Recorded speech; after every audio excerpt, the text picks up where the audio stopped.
وَكَأَيِّن مِّنْ آيَةٍ فِي السَّمَاوَاتِ وَالْأَرْضِ يَمُرُّونَ عَلَيْهَا وَهُمْ عَنْهَا مُعْرِضُونَ۔ قرآن کہتا ہے صرف ایک سورہ یوسف علیہ السلام کا واقعہ نہیں ہے، بلکہ کتنی آیتیں نشانیاں ہیں زمین اور آسمان میں جن پہ یہ صبح و شام گزرتے ہیں اور ان کی طرف التفات ہی نہیں کرتے، غور ہی نہیں کرتے۔ اس میں ہمارے لیے کیا حکم ہے کہ ہم جب بھی ہمیں کوئی اللہ کی نعمت ملے، کوئی راحت ملے، تو ہم اس میں سب سے پہلے اللہ کے بارے میں غور کریں کہ کیسے اس نے اس کو بنایا ہے، کیسے ہمارے لیے ایک ذائقے کا، زبان کے ذائقے کا انتظام کیا۔ جو ملحد لوگ ہوتے ہیں، غیر مسلم لوگ ہوتے ہیں، آپ دیکھ لیں، میں اکثر ڈاکومنٹریز دیکھتا ہوں نا یوٹیوب پہ، جنگلوں کی اور مختلف جگہوں کی جو غیر مسلموں نے بنائی ہیں، یا گورے اس کو دیکھ رہے ہوتے ہیں، نیچے کہیں بھی خدا کی تعریف کہیں بھی نہیں کر رہے ہوتے، بلکہ بیوٹی آف نیچر یہ کہہ رہے ہوتے ہیں۔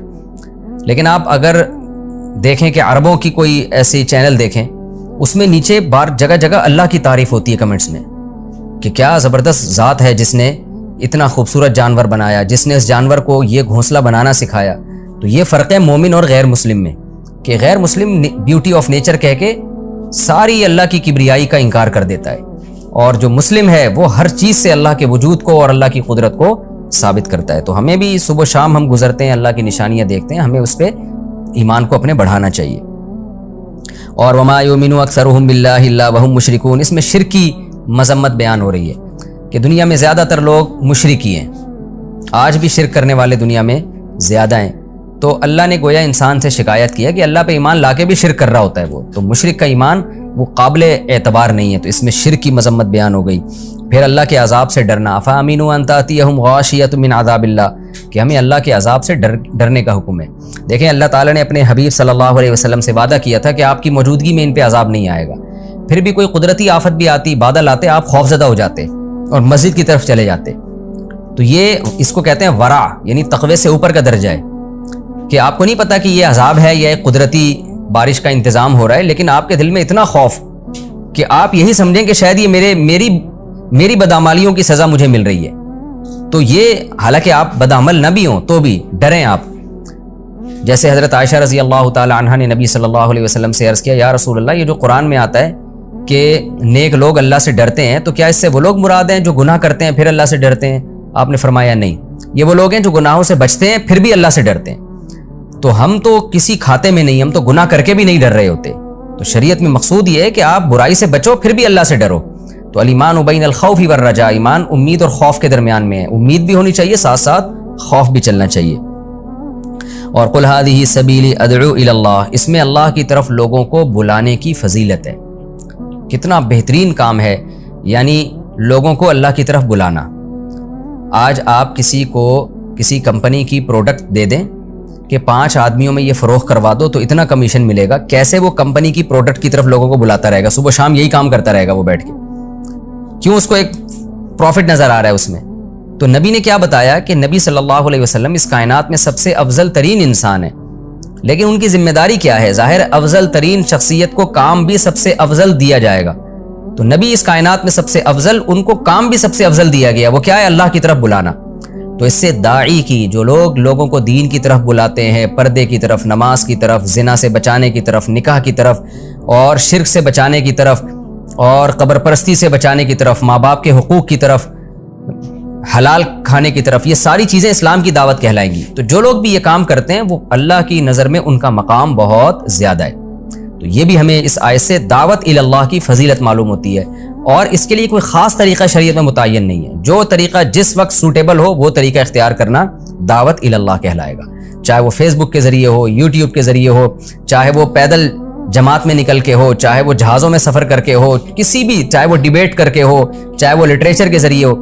تو جو لوگ بھی جس طرح سے بھی دین کی دعوت دنیا میں پھیلا سکتے ہیں، تفسیر قرآن کے ذریعے ہو، واعظ و نصیحت کے ذریعے ہو، تو ان کو چاہیے کہ اس دعوت میں اپنا حصہ ڈالیں، کیونکہ یہ پیغمبروں والا کام ہے اور اس کی فضیلت سب سے زیادہ۔ تو یہ بھی پتہ چلا، اور اللہ نے یہ بھی کہہ دیا کہ یہ جو دعوت کا کام ہے یہ صرف پیغمبر کا نہیں ہے، وَمَنِ اتَّبَعَنِی، جو نبی کو فالو کریں گے ان کا بھی یہ کام ہے۔ تو ہمیں اپنے کاموں میں سے دیگر جتنے کام ہیں ان میں سے تھوڑا سا ٹائم ہمیں دعوت الی اللہ کے لیے بھی نکالنا چاہیے۔ ایک نقطے کی بات یہ بھی پتہ چلی کہ داعی الی اللہ کو علی بصیرتن ہونا چاہیے۔ نبی نے کیا فرمایا؟ میرا کام ہے اللہ کی طرف بلانا علی بصیرتن، بصیرت کے ساتھ۔ جو شخص دین کی طرف بلا رہا ہے اسے خود ہی دین کے برحق ہونے میں شبہات ہیں تو وہ کیا دعوت دے گا؟ تو اس لیے اگر کسی کو اسلام کے برحق ہونے میں کچھ شکوک اور شبہات ہیں تو اس کو چاہیے کہ وہ اپنے شکوک و شبہات بھی علماء کے ذریعے دور کرے اور پورے کانفیڈنس کے ساتھ دین کی دعوت دے. یہ بھی ایک نقطے کی بات پتہ چلتی ہے.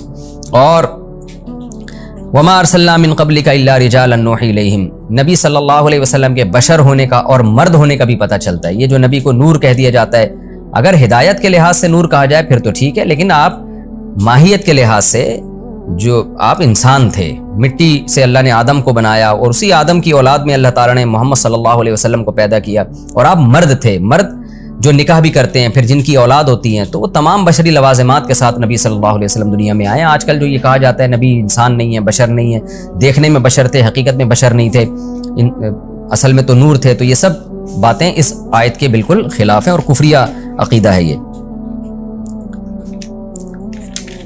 اور اس میں یہ بھی پتہ چلتا ہے کہ داعی الی اللہ کو اللہ کی رحمت سے مایوس نہیں ہونا چاہیے. قرآن نے کیا کہا؟ پچھلے پیغمبروں میں جب اللہ کی طرف سے آزمائشیں آئی ہیں تو اتنی آزمائشیں آئی ہیں کہ پیغمبروں کو بھی مایوسی ہونے لگی تھی کہ شاید آخرت میں اللہ سزا دے، دنیا میں دے ہی نہ سزا. اور جو اللہ نے ہم سے مدد کا وعدہ کیا ہے، مایوسی کا مطلب یہ نہیں ہے کہ پیغمبر واقعی مایوس ہو گئے، وہ تو ظاہر ہے کفر ہے، پیغمبر کفر کیسے کر سکتے ہیں. علماء نے اس کا مفہوم یہ بیان کیا ہے کہ پیغمبروں سے جب اللہ نے وعدہ کیا نا تو پیغمبر یہ سمجھنے لگے کہ یہ وعدہ فلاں ٹائم میں پورا ہو جائے گا کیونکہ اس میں ہماری آزمائش بہت زیادہ ہو چکی ہوگی، لیکن اللہ نے اس کو اور زیادہ ڈیلے کیا. تو اس سے پیغمبروں میں مایوسی پیدا ہونے لگی کہ شاید ایسا تو نہیں ہے کہ اللہ تعالیٰ کہیں یہ جو اللہ نے ہم سے وعدہ کیا کہ ہماری مدد ہوگی تو اس سے آخرت کی مدد مراد ہے اور دنیا میں ہمارے لیے آزمائشیں ہی مقدر ہیں. تو اس معنی میں مایوسی ہونے لگی پیغمبروں کو.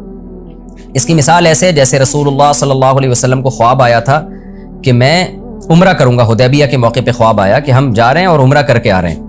تو آپ نے خواب صحابہ کو سنایا، سب خوش ہوئے، لیکن کیا ہوا؟ مشرکین نے جانے ہی نہیں دیا. اگلے سال آپ نے عمرہ کیا ہے. تو آپ صلی اللہ علیہ وسلم خواب کا مطلب یہ سمجھ رہے تھے کہ اسی سال عمرہ ہوگا، لیکن خواب میں کوئی ڈیٹ نہیں تھی کہ لازمی اسی سال عمرہ ہوگا. خواب میں تو آپ کو یہ دکھایا گیا کہ آپ عمرہ کرنے. تو یہ والی اجتہادی خطا پیغمبروں سے بھی ہو سکتی ہے کہ وہ یہ سمجھ رہے تھے کہ ابھی ہوگا، لیکن بعد میں اگلے سال ہوا تو پتہ چلا کہ بھائی یہ اس سال مقدر نہیں ہے. تو پیغمبر بھی اللہ کے بارے میں یہ سمجھنے لگے کہ اللہ نے جو مدد کا وعدہ کیا ہے تو بس یہ اتنی آزمائشوں کے بعد آ جائے گی، وہ اس وقت نہیں آئی. تو اس سے ہمیں ایک امید کی بات بھی پتہ چلتی ہے کہ ہم زمینی حقیقت یعنی جو ہمیں زمینی نقشے نظر آ رہے ہیں اس کو دیکھ کے ہم کبھی مایوس نہ ہو.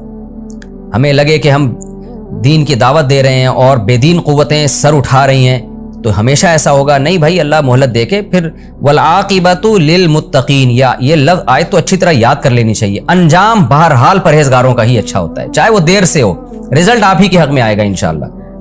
یہ بھی ہمیں پتہ چلتا ہے. اور اچھا ایک بہت اہم سوال ہے سورہ یوسف سے متعلق، بس اس سوال کا جواب دے کے میں آج کے لیکچر کو ختم کرتا ہوں. وہ یہ ہے کہ یہ بہت زیادہ سوال اٹھایا گیا ہے علماء کی طرف سے بھی، اس کا جواب بھی دیا گیا ہے کہ یعقوب علیہ السلام کو جو یوسف علیہ السلام سے اس قدر محبت تھی کہ ساری زندگی غم بھولے ہی نہیں. وَبِيَضَّتْ عَيْنَاهُ مِنَ الْحُزْنِ، اور اس غم کی وجہ سے بینائی چلی گئی. یہاں ایک اشکال ہوتا ہے کہ کیا مخلوق سے اتنی جذباتی محبت جائز ہے کہ جس کے غم میں آپ کی بینائی چلی جائے؟ نارملی تو یہی بتایا جاتا ہے نا کہ اس مخلوق سے آپ اعتدال سے محبت کریں، اعتدال سے. جیسے حدیث سے بھی مضمون ثابت ہے کہ ایک صحابیہ کے بچے کا انتقال ہو گیا تو وہ اتنا رو رہی تھیں، آپ نے فرمایا صبر کرو. خود نبی صلی اللہ علیہ وسلم کے ساتھ بھی ایسے واقعات ہوئے، آپ کی نواسی کا انتقال ہوا، آپ کی آنکھ سے آنسو نکلے، پھر آپ نے صبر کیا. تو ٹھیک ہے یعقوب علیہ السلام نے بھی صبر کیا، لیکن اتنی زیادہ محبت کہ اس میں گھٹ گھٹ کے آپ کی بینائی چلی جائے تو بظاہر تو یہ چیز شریعت کے مزاج کے خلاف ہے. یعنی جو شریعت کی تعلیمات ہیں نا وہ یہی ہے کہ مخلوق سے آپ اعتدال سے محبت کریں، اس میں غلو نہ کریں. سوال پیدا ہوتا ہے یعقوب علیہ السلام تو اللہ کے پیغمبر تھے، تو ان کے ساتھ ایسا کیوں ہوا؟ اس کا جواب اچھی طرح سمجھیں. دیکھیں ایک عام آدمی جب اولاد سے بے پناہ محبت کرتا ہے تو اکثر اس کی بنا ٹھیک نہیں ہوتی، اس کی بیس ٹھیک نہیں ہوتی. وہ بیس کیا ٹھیک نہیں ہوتی؟ وہ دنیا کی وجہ سے محبت کر رہا ہوتا ہے. تبھی تو آپ دیکھیں نا جو بچے زیادہ کما کے کھلا رہے ہوتے ہیں ماں باپ کو ان سے محبت زیادہ ہوتی ہے، جو کم کما رہے ہوتے ہیں ان سے محبت کم ہوتی ہے. تو یہ بیس ہی غلط ہے. یعقوب علیہ السلام کو کتنی محبت تھی یوسف علیہ السلام سے، بے پناہ تھی، لیکن اس کی بیس اچھی تھی. وہ بیس کیا ہے کہ ان کو دین کی وجہ سے اپنے بیٹے سے محبت تھی، ورنہ کما کے کھلانے والے اور حفاظت کرنے والے تو دوسرے بیٹے زیادہ تھے. تو بیس جب اچھی ہو تو پھر جتنی زیادہ محبت ہو وہ شریعت میں قابل ملامت نہیں ہے، کیونکہ یہ محبت بھی اللہ کی محبت کی وجہ سے ہے. اس کی بیس اللہ کی محبت ہے، دین ہے اس کی بیس. دوسری بات یہ کہ ایک عام آدمی جب اولاد سے بہت زیادہ محبت کرتا ہے تو اس کی مذمت اس لیے کی جائے گی کہ یہ محبت دین میں رکاوٹ کا ذریعہ بنتی ہے. پھر یہی اولاد جب محبت میں آپ سے کہے گی گھر میں ٹی وی لا کے رکھو، ڈرامے لگاؤ، یہ لگاؤ، تو آپ اولاد کی محبت میں خدا کو ناراض کرنا شروع کر دیتے ہیں. جبکہ یعقوب علیہ السلام سے اس کا شائبہ بھی نہیں تھا. ان کی محبت اپنے بیٹے سے جتنی بھی تھی، اللہ سے محبت کا گراف اس سے بہرحال زیادہ تھا. تو اگر آپ اولاد سے بہت زیادہ محبت کرتے ہیں لیکن اللہ سے محبت اس سے بھی زیادہ ہے تو بھی یہ محبت بری نہیں ہے، کیونکہ جب اللہ اور اولاد کی محبت کا ٹکراؤ ہوگا تو آپ اللہ کی محبت کو، اللہ کے حکم کو غالب رکھو گے. جبکہ نارملی آج ایسا ہوتا ہے کہ جب بہت زیادہ اولاد سے محبت کرنا شروع کر دیتے ہیں لوگ تو اللہ کی محبت کا گراف نیچے آ جاتا ہے. تو ایسا حوصلہ کسی میں ہو جیسا یعقوب علیہ السلام میں تھا کہ بہت زیادہ محبت تھی بیٹے سے، اولاد سے، لیکن اللہ کی محبت اس سے بھی زیادہ تھی نا، تبھی تو اتنا عرصہ صبر کیا انہوں نے. تو پھر اولاد کی محبت جتنی بھی ہو یہ شریعت میں ناپسندیدہ نہیں ہے. یہ ہماری سورہ یوسف الحمدللہ کمپلیٹ ہوئی، اور اب ہم انشاءاللہ اگلے ایپیسوڈ میں سورہ رات شروع کریں گے، اور سورہ رات کا پہلا رکوع شروع کریں گے اور 12ویں پارے کا 7واں رکوع. اللہ تعالی ہمیں اس سورہ یوسف میں جو اسباق تھے ان کو سمجھنے کی اور انہی اسباق کو سامنے رکھ کر اللہ ہمیں زندگی گزارنے کی توفیق عطا فرمائے، اور اللہ ہمیں مصیبتوں سے دور رکھے. کہ ہم یوں دعا نہ مانگیں کہ اللہ ہمیں مصیبتیں دے اور پھر صبر کی توفیق دے، نہ نہ نہ، ہم تو کمزور لوگ ہیں. اللہ ہمیں مصیبتوں سے دور رکھے، بلکہ اللہ ہمیں خوشیاں دے اور اس پر اللہ ہمیں شکر کی توفیق دے. دعا اللہ سے یہی مانگنی چاہیے. اور بالفرض کوئی مصیبت مقدر ہے تو اللہ ہمیں صبر کی توفیق دے، جیسے ہمیں ان واقعات سے پتہ چلتا ہے کہ اہل اللہ صبر کیا کرتے تھے.